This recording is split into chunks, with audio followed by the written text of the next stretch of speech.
Non-governmental organizations, non-governmental organizations, or non-government organizations, commonly referred to as NGOs, are usually non-profit and sometimes international organizations independent of governments and international governmental organizations that are active in humanitarian, educational, health care, public policy, social, human rights, environmental, and other areas to effect changes according to their objectives.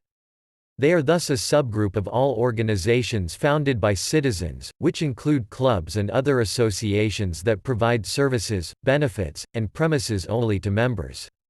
Sometimes the term is used as a synonym of civil society organization to refer to any association founded by citizens, but this is not how the term is normally used in the media or everyday language, as recorded by major dictionaries. The explanation of the term by go.org is ambivalent.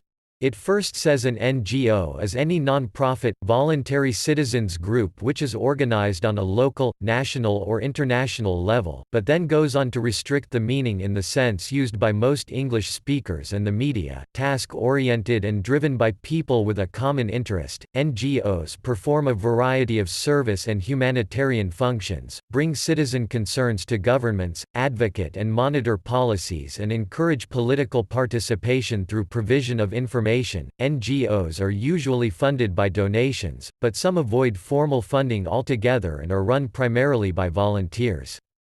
NGOs are highly diverse groups of organizations engaged in a wide range of activities, and take different forms in different parts of the world. Some may have charitable status, while others may be registered for tax exemption based on recognition of social purposes. Others may be fronts for political, religious, or other interests. Since the end of World War II, NGOs have had an increasing role in international development, particularly in the fields of humanitarian assistance and poverty alleviation. The number of NGOs worldwide is estimated to be 10 million.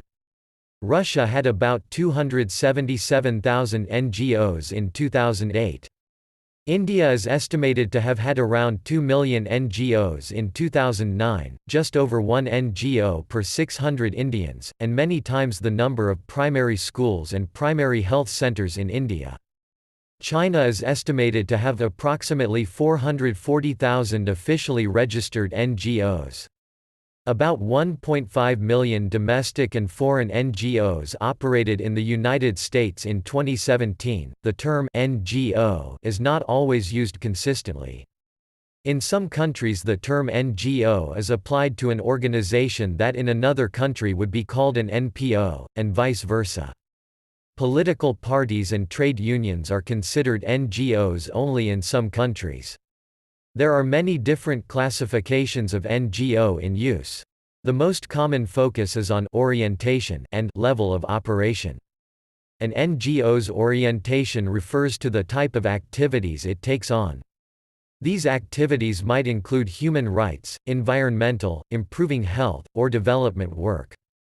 An NGO's level of operation indicates the scale at which an organization works, such as local, regional, national, or international. The term non-governmental organization was first coined in 1945, when the United Nations was created.